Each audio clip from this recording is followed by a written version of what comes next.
It's time for the Douglas Coleman Show. Smooth and Savvy is joined by some of the hottest talent in the entertainment industry, from musicians to authors and all those in between, along with our own Periscope girl. And now, ladies and gentlemen, here he is, Mr. Smooth and Savvy himself, Douglas Coleman.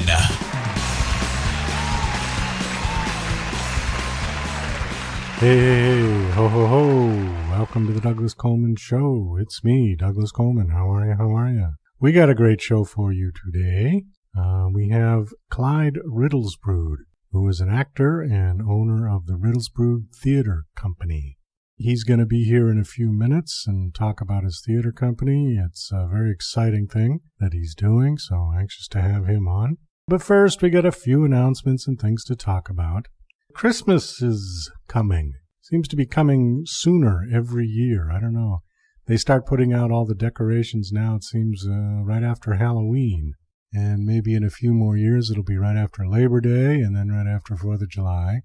If they keep going like that, they don't have to take them down at all. They should just leave them up all year round. I've seen people's houses that do that. It's really annoying, these people who leave their Christmas lights up all year round.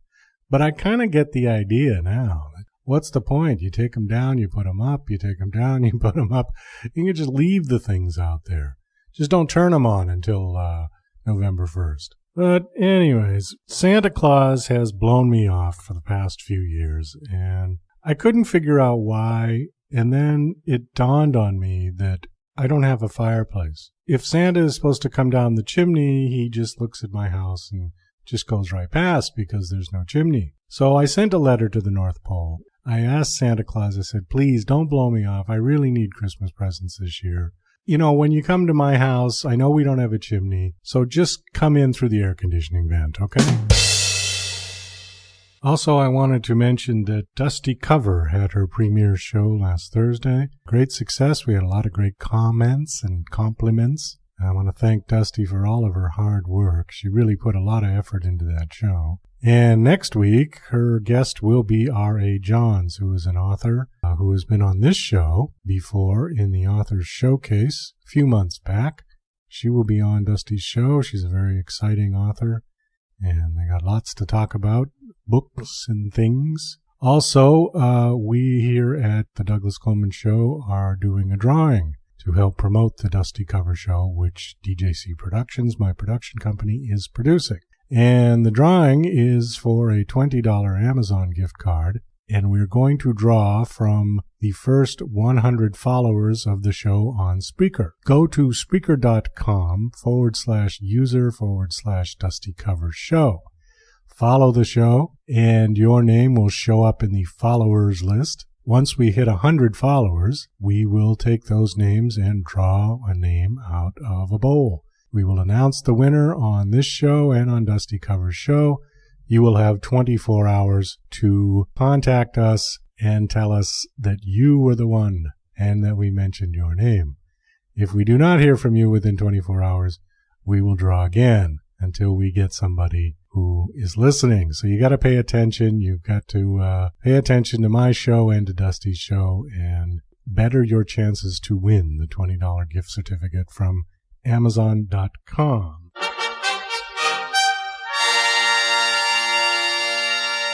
Well, that's the trumpet sound, and the trumpet sound means that we have some kind of a special announcement.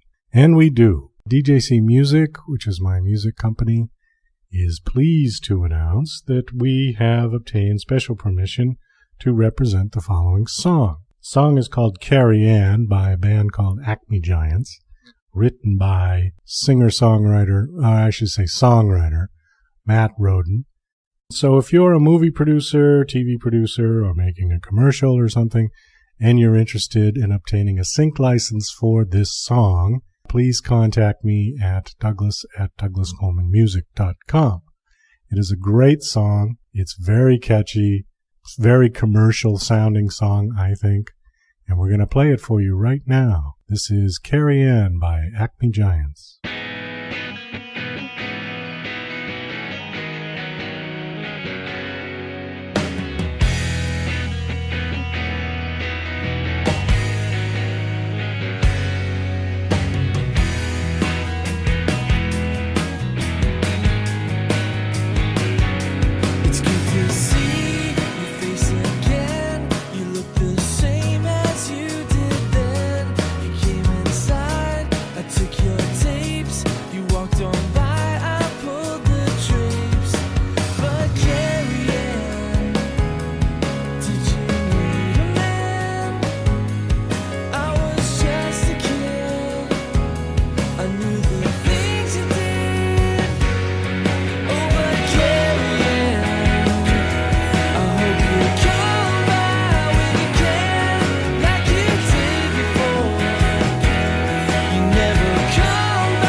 forget the things I did.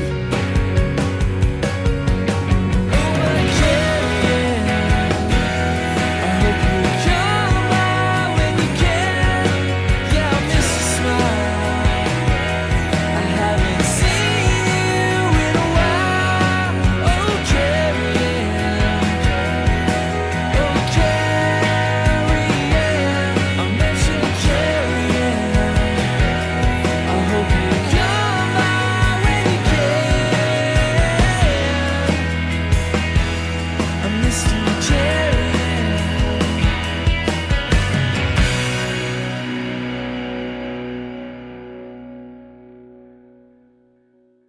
Rummismaði klettagjá, kaldri vetrar nóttu á, verður margt að meini, verður margt að meini. Traveling through the tundras of Iceland, through the fjords of Norway, all the way to the assembly line at the Volvo plant in Sweden, from the home of ABBA, our very own Olaf Fnirgerson. Hello, Olaf. Dog Douglas. Olaf, I want to welcome you to our show, and thank you for coming on. I understand that you have an interesting report for us today. Could you please tell us your report? Ja, visst ja. Bajs från möss hittades i en skola i Uppsala, bland annat i skolköket. Oh, Skolan har haft återkommande problem med möss i byggnaden. I bet. Efter en tidigare kontroll av miljöförvällningen har personalen placerat en musfällor i förhoppning om att fånga in några möss, men förgäves. Oh, Vid en kontroll i slutet på november visade det sig nämligen att mössen, trots fällorna, oh, good. lyckats ta sig i både torrförråd i kök. Yeah. Det kunde man se i form av den spillning som mössen lämnat efter sig. Skolan har nu 3 veckor på sig att skicka en åtgärdsplan för att komma till bukt med musproblemet. Det är allt. Tack, Douglas. Okay, tack. Du kan svenska? Varifrån kommer du? Oh, no. Varför är din mamma? That's the extent of it. Okay, thank you, Olaf. And I hope they get that sorted out soon.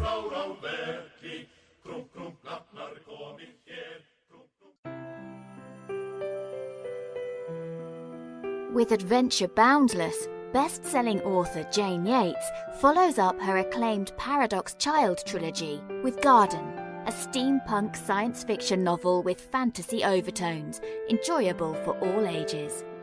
Inspired by the classic novel The Secret Garden, Garden begins with 11-year-old Aberdeen living in space above a perilous Earth. Aberdeen is looked after by her robot nanny, but she is often used to being alone, dreaming of dragons and castles. The sudden death of her parents forces her to live with her neglectful uncle on Earth and is captivated to find a world repairing itself.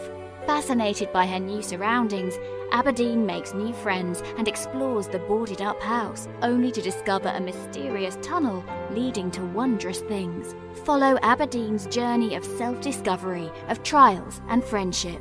Garden, narrated by acclaimed actress Anna Parker Naples. Okay, continuing on with yet another report. We have our own Periscope girl who has come back to the surface with her pet octopus Jenny to give us a new report. Hello, Periscope girl. Ahoy, brethren! Periscope here reporting. Shiver me timbers. Jenny, my pet octopus, has loved watching the Periscope shows so much. She's taken to watching them between her chores of swabbing the decks and brushing the barnacles off the old submarine. Arr, arr. She wants to put her name on Twitter now with my name, JY Paradox Child, ready for periscoping around the Oxford colleges, my hearties. Yo-ho, but smoking jellyfish. She can't do that, so look lively now. I would let her join it, but unfortunately you can't change your Twitter name on Periscope once you've signed up. Arr, arr. So watch out also, me buccaneers, for the scallywags, 'cause they're still out there. And have great fun periscoping this week. And please tweet me your periscopes. Yarr, yarr, yarr. Periscope girl signing out. Okay, Periscope girl, thank you very much for that report. Glad you and Jenny are doing well. And we will be right back with Clyde P. Riddlesbrood after this commercial message. Hi there, this is Stuart Epps from the UK, record producer, engineer, You might have heard of me. I've worked with artists from Elton John to Led Zeppelin to Bad Company, Twisted Sister, Robbie Williams, Oasis, many, many great bands and artists in the past and the present and hopefully in the future. But you can work with me as well. You know, all you got to do is get in touch with me on epsmusicproductions.com. That's EPPSproductionsmusic.com. And I can help you with your productions and with your recordings. A lot of people do home recordings now, which you can only take so far. Maybe they need a bit of professional help. So get in touch with me and we can sort it out. And thanks for Douglas Coleman for giving me the spot. Thanks a lot. Cheers, bye.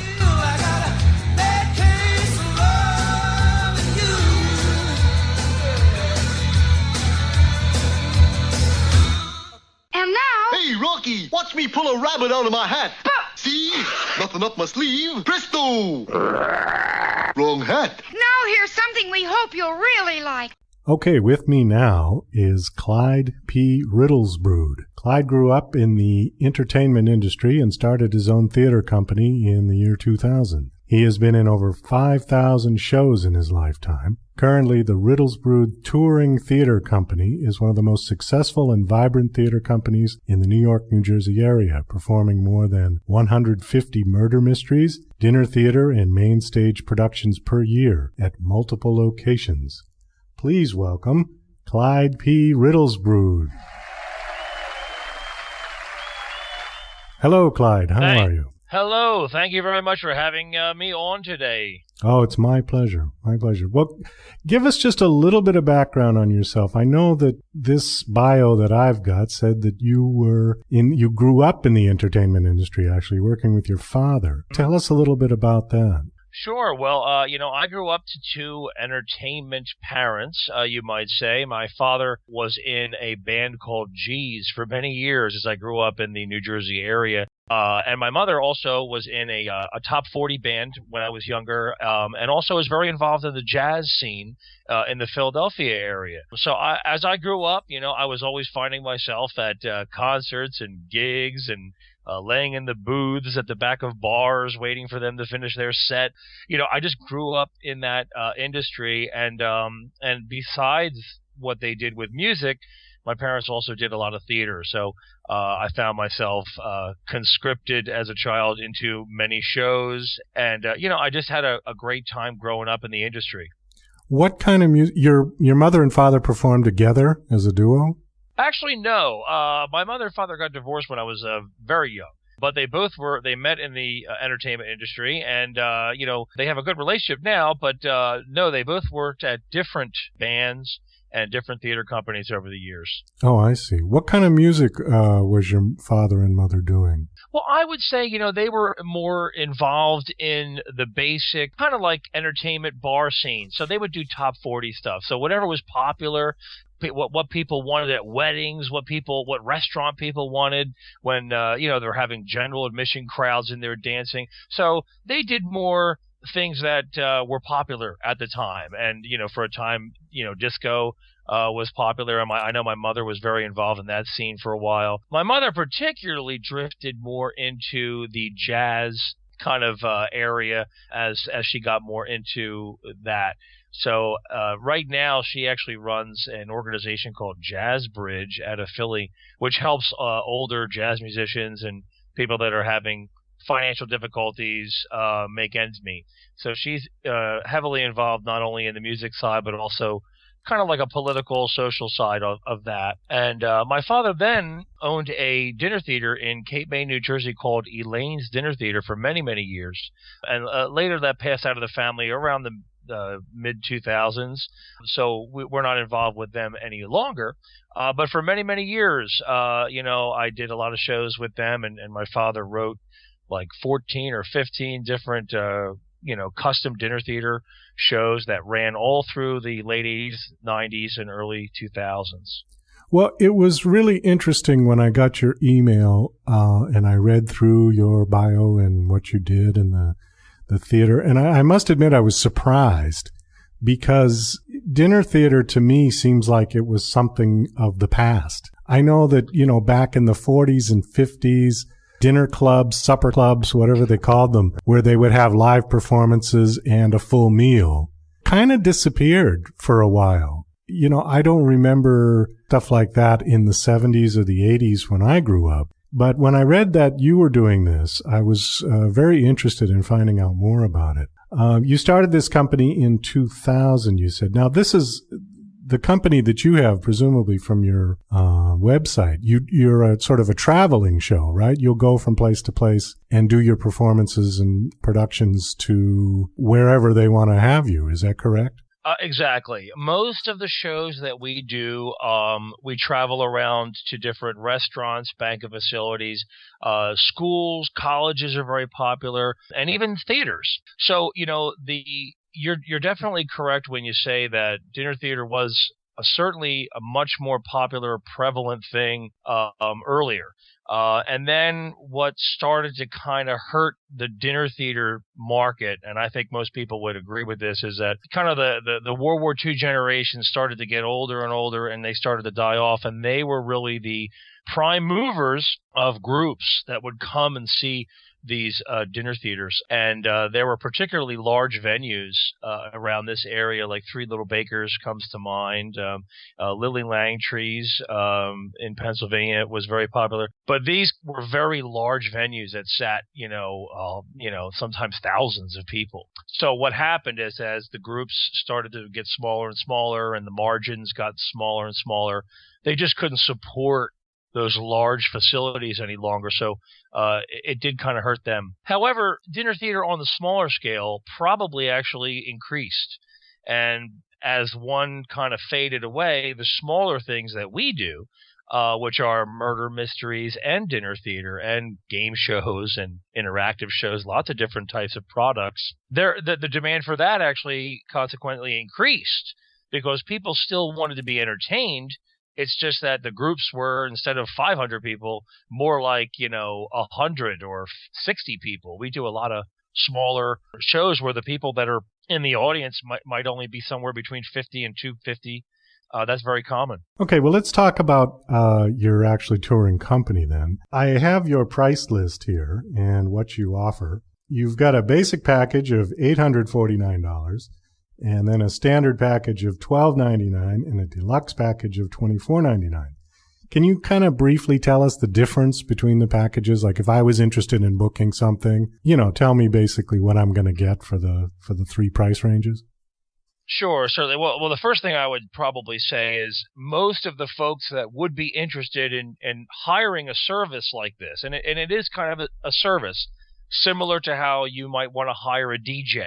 Right. And they would be for private events, birthday parties, fundraisers, but company parties are very popular, anniversary parties for people. So there's a lot of different events that happen in people's lives where they might want to gather a large group of people and they want them to be entertained, in a way a little bit more substantial than just, say, playing music.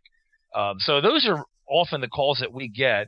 Other than some restaurants that are looking for something fun for their patrons to do as a special event. And also some theaters, they might have their own companies that work at their theater, but sometimes they want to bring in new, fresh content that they don't have to rehearse there and don't need to take up the space. But as far as getting to your question about the packages are correspond to really the level, the size, the scale of the entertainment that you need. So you can roughly go by audience size. So if you have an audience of less than 80 people, you're going to want a different kind of a show than you would want if you had 500 people. So these packages correspond generally to the amount of equipment that we bring, the kind of set that we bring, the lighting, the sound system. It has to do more with the equipment and also the number of entertainers that are in the show.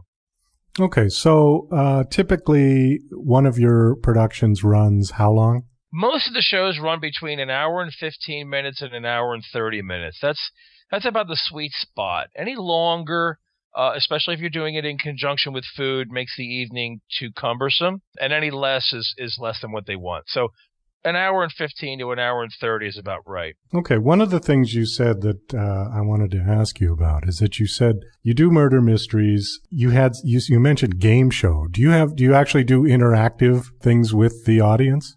Oh, most certainly. I mean, that's probably one of the biggest hallmarks of what we do as Riddlesbrood Theater Company. But a lot of theaters that are similar to us, murder mystery companies in particular, they kind of do a lot of interactivity. So the shows, you're not going to go see Death of a Salesman when you see the kind of show that we do. It's probably far closer, if somebody's not used to dinner theater, it's probably far closer to watching Saturday Night Live, Ace Ventura, Pet Detective, Airplane. It's kind of more along that line of kind of absurd, silly, fun, family-friendly entertainment, as opposed to dark, dramatic, kind of plays. So it's definitely all about having a good time. And they're also very audience interactive. The people that are in the audience are usually not just going to sit there and passively watch the show, although some do. In the cases of our shows, generally the audience is definitely interacted with to a greater degree. There's a lot of ad-libbing. The actors do a lot of improvisation. So if they see somebody in the audience that says something or is dressed funny or looks like Justin Bieber, they're going to call it out. They're going to walk up and say, "Hey, ladies and gentlemen, we got Justin Bieber here tonight. Give him a round of applause." So it's very interactive. We definitely break the fourth wall. But beyond that, we also bring people up from the audience occasionally to volunteer and to do funny little skits and bits. So as much as possible, we try to make the show about them. And that seems to be a very popular and winning formula these days. The more interactivity, the better. I'm trying to think how a show would be an interactive murder mystery. I haven't quite got that in my head yet. Well, let me walk you through and unpack a basic show. Okay. Generally speaking, if you were to come to a murder mystery, it would be something like this. You would arrive, you would sit down. Let's assume it was a buffet. You'd be chatting with people. You'd go up and you get your food. Once the line starts to dwindle down, you'd probably hear an announcement. "Hey, ladies and gentlemen, the show will begin in 10 minutes. So everybody kind of finds their seat, the lights dim, and then the actors come out and the show begins.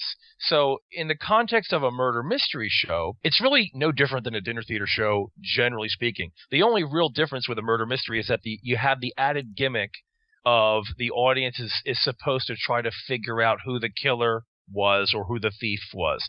So something would happen right away. Somebody would die, or something would get stolen, or they would, open the glass case and see that the jewel is missing. So the case has begun. The case is afoot. Then a series of extremely silly, very wacky suspects come out, and they all have motives, and they all have clues, and they all have maybe things and opportunities, and the audience is supposed to be taking notes. So, of course, the show is fun, interactive, participatory, but they are supposed to be paying attention to some of the important kernels and clues that are coming out. At the very end of the show, we take a break, and everybody fills out their clue sheets or ballots, and and then we collect them. So then we do the big reveal. We show who the real killer was, and then they find out why. Then after that, what we do is we bring out the ballots and the people that won, and then they come up and they get a prize if they selected the right killer and the right clues. So it's definitely a fun, interactive way that everyone gets a chance to participate in, because everyone gets a ballot. So everybody can write down and has an opportunity to show how closely they were able to pay attention and select the clues. Well, you mentioned the word clue. This is like that board game that I remember as a kid, where you all played and had to figure out who did it. So it sounds like you're doing sort of a live version of that, which I think is cool. I think that's an interesting thing. Do you remember that game at all? I do, yeah. I mean, I'll be honest. Funny that I haven't played it in a very, very long time, but the shows do have that element to it, and it's also important to realize that there's many different themes. I mean, we have a Sherlock Holmes theme. We have like a cops and robbers, CSI kind of theme.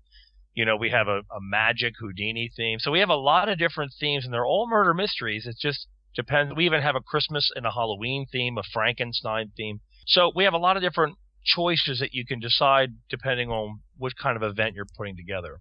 The other thing that you mentioned on your description, your bio here, was it says how artists can become entrepreneurs and stop looking for patrons. Tell me what you mean by that. Well, what I mean by that is if you take a look at the art industry or the entertainment world, it kind of roughly divides into two camps. One camp is the one that is basically funded by government or grants, and they tend to do one type of kind of artistic performance. And then there's more of the general commercial entertainment world, and they tend to do things that are, you might say, the most popular, things that guarantee the most ticket sales, things that aren't too avant-garde, things that are going to appeal to the widest possible demographic. That's where you get, shows that are like, Dora the Explorer, the show. They pretty much, that's a commercial thing because they know there's already an audience, there's people that like that, and there's very little risk in putting a show like that up. But if you're doing a show that you created and wrote yourself, about living in the inner city or something like that, the reality is not a lot of people are going to go out and see that. It's not something known. It's not something. So the industry separates into two pieces. What I have known in my years is, and we kind of go back and forth. Sometimes we do one, sometimes we do another. But we tend to be non-for-profit. And it just seems to be one of the things that I have personally found is that it's a much more successful road as an artist to become an entrepreneur than to simply look for a patron, look for a handout, especially, and then say, oh, now that I got somebody giving us a grant, now we can just do the things that we want. The problem with that is, yes, it is kind of nice when somebody gives you a big check. The problem is that when it runs out, you're done. Right. So I've had friends in the industry that have started their own theater companies over the years, and they usually last maybe 2 years, and then they go away because they can't survive off the land. They're not a business. They don't understand how to market, get leads, and get sales, and convert them into gigs, and so that's one of the things that sometimes I have interviews and people ask me more about. Hey, how can I have a little business, I have a little theater, I'm a magician, or I'm a DJ. How can I get more business? Why am I having so much trouble? And I give people advice along those lines occasionally. Well, it's getting to be, especially with the internet, a very DIY climate for all artists. I studied acting way back in the early 80s in New York at the American Academy of Dramatic Arts. Okay. I went there for about 6 months. And I came to I'm originally from Boston, and I came to New York to actually be a musician because that's what I do. But I got enrolled in that school. I got accepted to go. Music and acting they kind of go hand in hand, I think. If you can sing, you can probably act. I don't know. For me, it was one didn't seem to be any different than the other than I would be speaking instead of singing. So I got enrolled in the school. I was there for about 6 months, and then I hooked up with a band, and then I left the school and went on to pursue my musical dreams. Getting to the point is that these days, it's really about self-promotion for musicians because everything is DIY. You can record yourself at home with a bit of software and a good microphone and some patience. You can put out a pretty decent recording that was impossible to do in the 80s unless you knew somebody at a professional studio or could afford to buy time. And even back then, professional recording studios weren't renting out time as much as they do now. So relating this to actors, if I was a struggling actor, an 18-year-old kid with stars in my eyes, and I want to be an actor, how does one do that in the sort of climate of self-promotion these days? Well, the first choice they'd have to decide is, do they want to make a living, or do they just want to be an artist? And that's one of the first things that you have to decide. Like, for instance, using the musician analogy, you can be a musician and never sell a record. I mean, you could be a great musician. And, there's a lot of those out there. Right, and there's a lot of those out there, right? So you can sit in your living room and with your friends and play and impress people and show people. It's only when you want to make a living at it that you have to make the big switch and the big sacrifices that requires. I've often gotten to the conversation with some friends that just innately hate that concept. They just do not want to accept the fact that, if they are really a great artist, that in and of itself does not accompany itself with coin. It does not happen that way. I sometimes use the analogy of a cave. You could be a great painter, go in a cave and paint the greatest painting on that wall that any human has ever laid eyes on.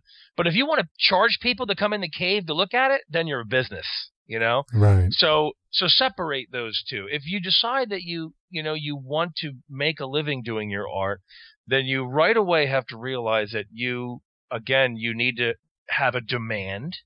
You need to see that there's a demand for what you are peddling.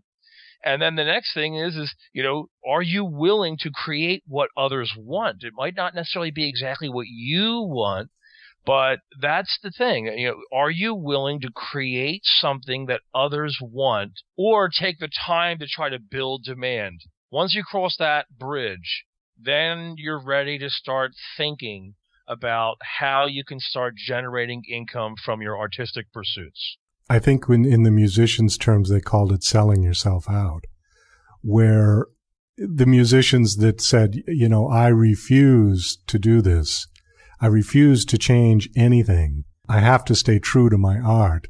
Those are the ones that never end up making any money. And those are usually the words of someone who doesn't have the will to move forward and win. Because, that you could use that same argument for anything. Well, I don't want to go to, I'm 18-year-old, but I'm not going to go flip burgers. I want to be the manager or nothing. It's true. just not the way just not the way the world works. First, you have to prove that you have what it takes. And you see this even with pop stars. They start out and they do the things that everybody wants them to do, which might not be what they like, but they do it. And then once they're established, then they start putting out the albums that they really like. Exactly. Well, yeah. That same thing works with a lot of different artistic pursuits. You got to put your time in, and if you're not willing to put the time in, frankly, you don't deserve it. I think everybody needs to go through that. I think if you start right at the top, it can be a pretty miserable existence once people stop looking at you. And I think a good example of that is Justin Bieber. He went from basically nothing to superstar because he got picked up off of YouTube. Right. We've all seen the stuff on Yahoo and all the bad press and everything. He had a rough time. Here's a kid that was ostensibly washed up at 19 years old. And it's a pretty grim reality when you think, well, I've got all this money and I'm done. Game over at 19, really. What do I do now? Let's face it. Even though he might not ever get back to that again, but let's face it, he'll always be able to cash in on some of that, probably for a long, long time. But he's such an exception to the rule. Yes, there are always those few that their music is so good, their voice is so unbelievably great that they jump ahead of the line. But you're talking about the outliers. You're talking about the 1%. Most people, you might not have that kind of talent to jump ahead that way. And frankly, I think the work ethic comes more into play. Like, I've seen hundreds and hundreds and hundreds of actors over the years, and they always kind of fall into two groups too. There's the actors that are really talented, and then there's the actors that work really hard. And usually it's the ones that work really hard are the ones that are always working, and the ones that are really talented, they do have the power to walk up on stage, and they have that natural presence. They have the vocal ability to manipulate their voice, and people love them. But then they have a lot of trouble in life. They rely so heavily on their talent that they never really understand, but I got to make follow-up calls, and I got to get out there and try to network.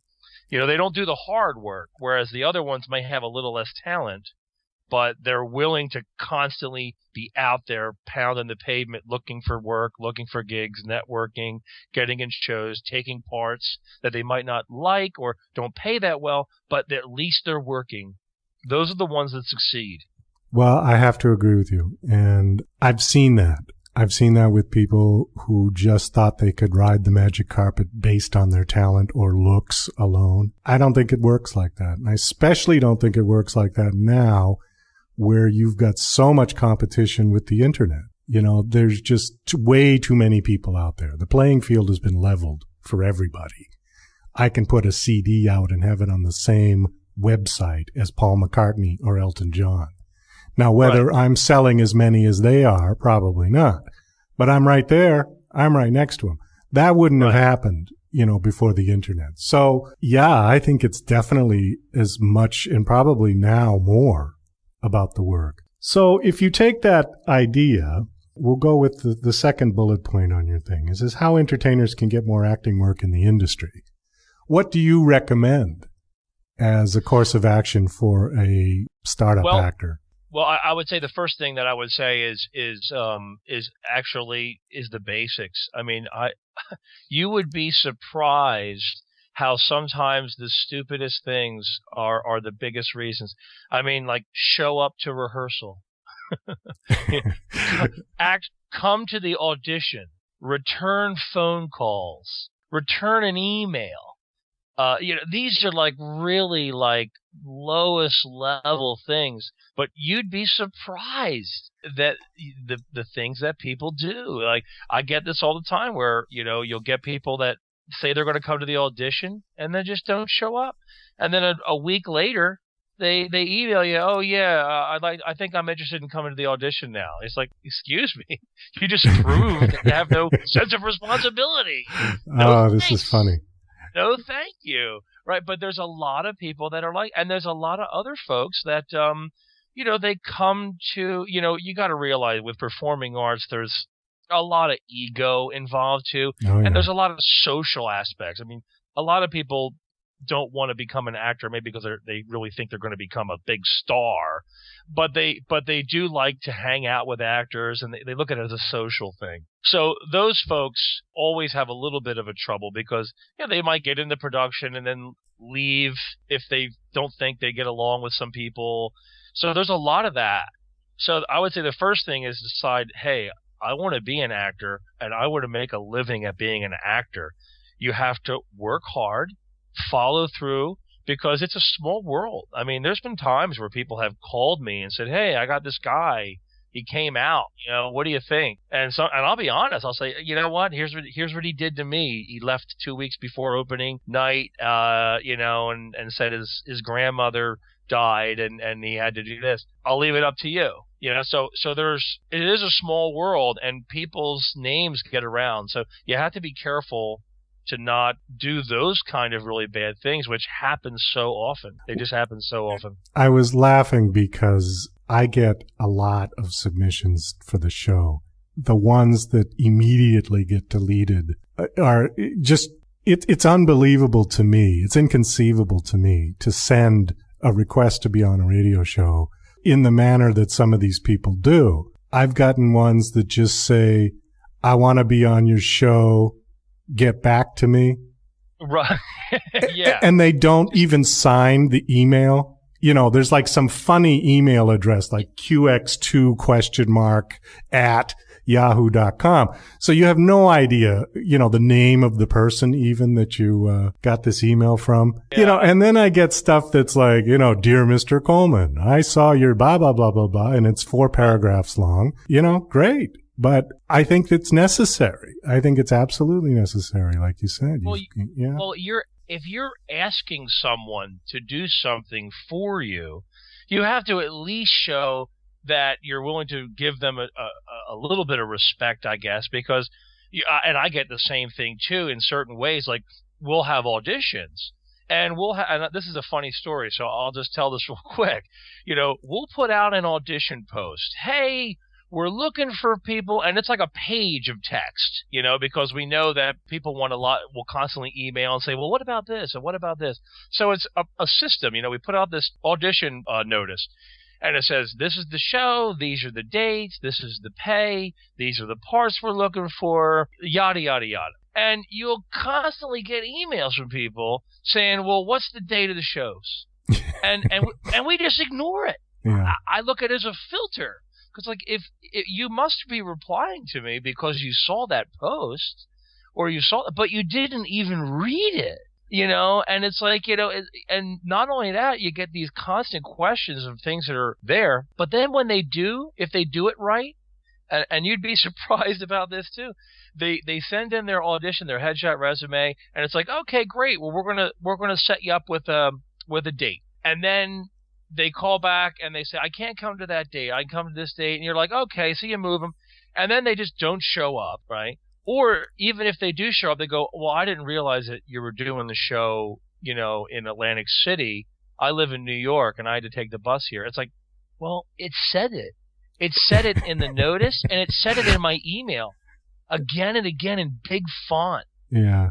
So it's like nobody wants to put the time and energy in. It's almost like they just want to they like the idea that they have an audition coming up, but they really don't really want it.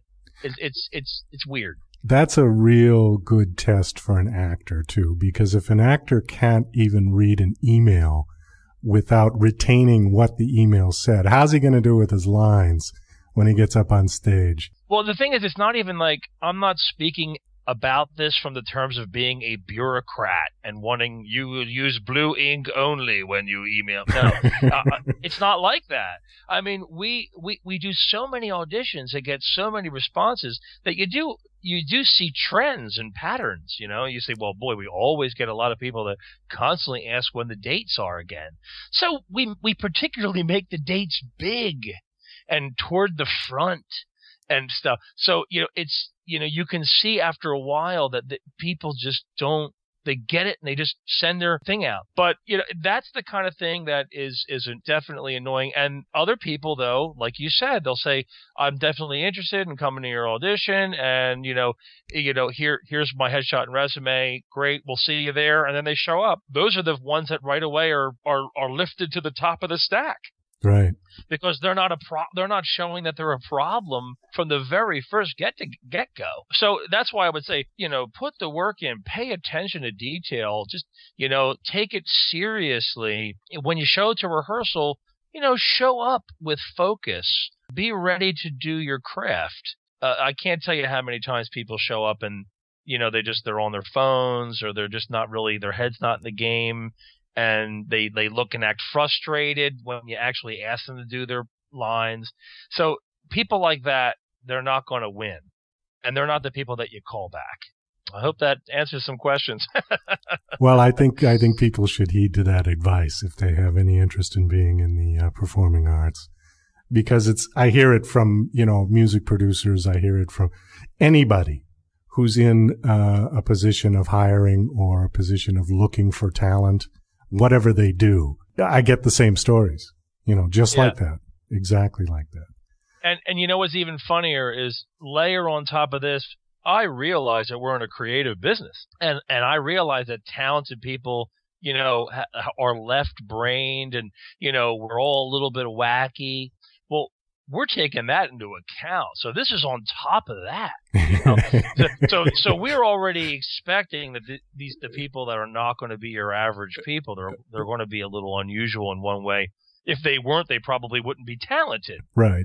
But even on top of that, even knowing a little bit, okay, they might be a little odd. Beyond that, if they're super odd and super crazy, then you can't waste that much time. You don't have time to baby step people through things. They're impossible to work with, usually people like that, because their brain is so far out into space that you can't bring them down to reality to get them to show up at 10 o'clock in the morning. It's tough. It's tough sometimes. But not everybody's like that. I mean, there's a lot of people. We've had several people that have been part of the organization since 2001.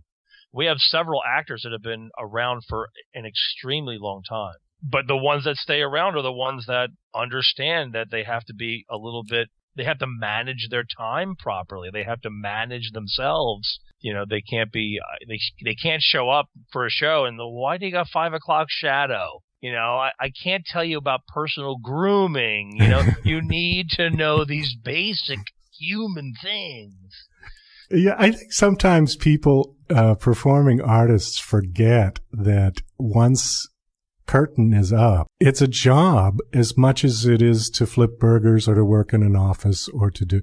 You got to do it. And you have to have that mentality that this is my job, even though you're wearing makeup and a crazy costume and dancing and jumping around and singing and acting like a little kid again. There are very adult responsibilities that come along with it that I think people, maybe they don't want, but it has to be there. Well, the audience can tell. I mean, the audience can tell you're giving up some of your power. You know, when you walk out on stage, you are more of an idea than you are a person. You know, you're a concept walking out on stage. Right. And when they look at you, if they see you looking sloppy, if you don't, know your lines too well and you're kind of like fudging through it and you look a little weak, and you're not able to articulate properly, you don't have the presence, they can feel that. They're like, they know that your shit's not together, and then you weaken yourself. And that's what people often don't realize. It's like, well, okay, I wore 2 different colored socks today, but I'm still a great actor. That's fine. But, if that's not part of your character and the audience sees that, their first thing is, this guy's a goofball, or this guy doesn't know what he's doing. If they don't like you, half your jokes aren't going to work. You have to get them to like you first. So, sloppy mind leads to sloppy action. Good point. Yeah, well put. The last thing I wanted to cover with you is you said you have a book coming out. Tell us about the book. Yes, certainly. Well, this is a very interesting project coming from the Riddlesbrood Theater Company. We're a very eclectic, unusual company in and of ourselves, besides the shows that we do. We decided that it kind of started off interesting. We have a PR person that a couple years ago said, you got this Clyde P. Riddlesbrood character, maybe you should have a little bit more of a backstory. So as I started to work on it, I began to realize, boy, this is getting longer and longer and longer. Eventually, I just kept toying with it and came up with this whole book. It turned into an entire novel. Now, part of the idea is to kind of everything is marketing, everything is storytelling, and everything is branding. So, you really want to try to put your organization out there as not just, hey, you want to buy something? We're here to sell you something. We wanted to position ourselves more in the way of an adventure or a good story. When they hear Riddlesbrood, I don't want them to say, yeah, they do shows. I'd rather them say, wow, these guys are something special. These guys are awesome. They're the ones that did this and this and this. So we've been trying to mythologize ourselves to some degree. And this book is a way to help that happen with great storytelling, and a lot of energy and a lot of effort went into this. This book is really cool, very esoteric, very unusual and interesting. It has a lot of mystery, a lot of fantasy. It's actually got a lot of edge to it. It's gothic horror in a way, and it's pretty spooky and cool. So that was part of that. I mean, if you've seen like Cirque du Soleil, I don't know the name of any one of their shows, but I know the name of their group. I know the brand. Monty Python, you might not remember every movie they made, but you know the name Monty Python. Sure.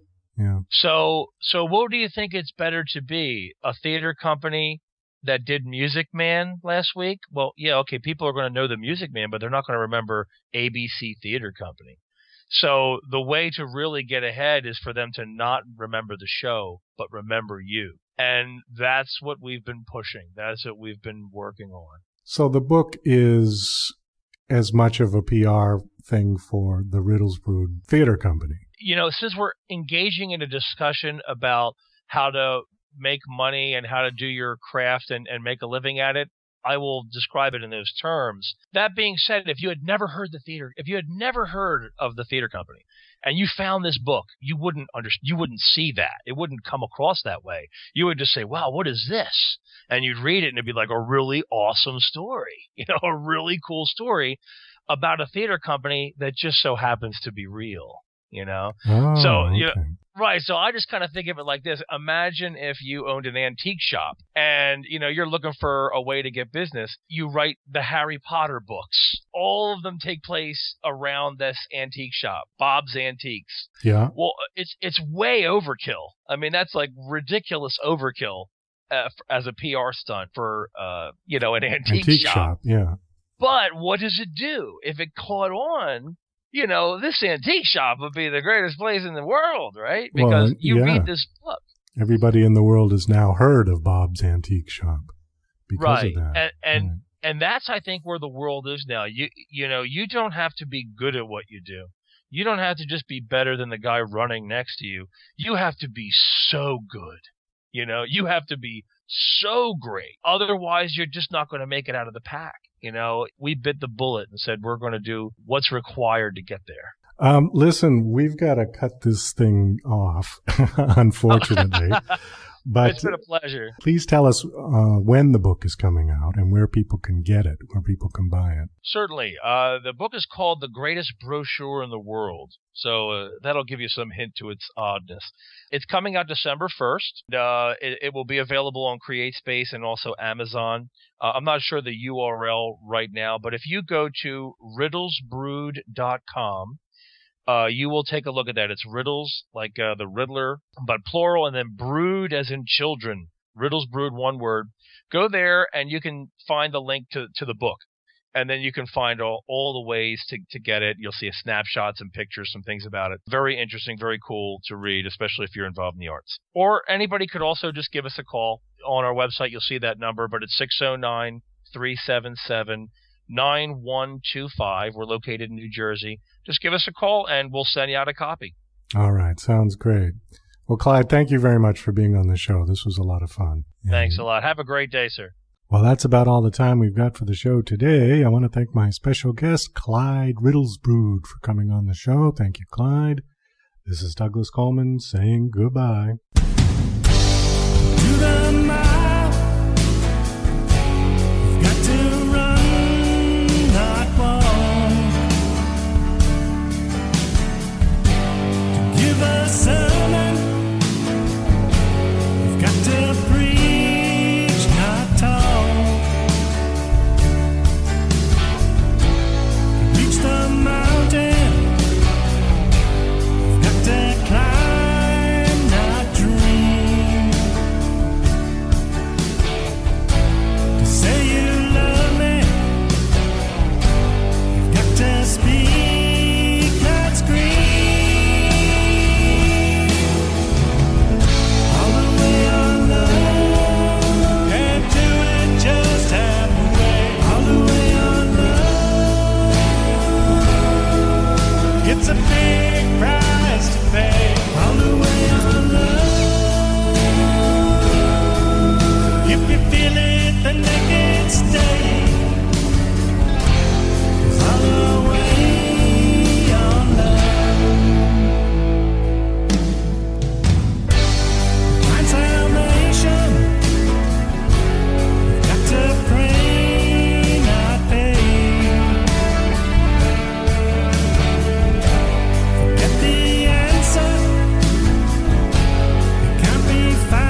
at time.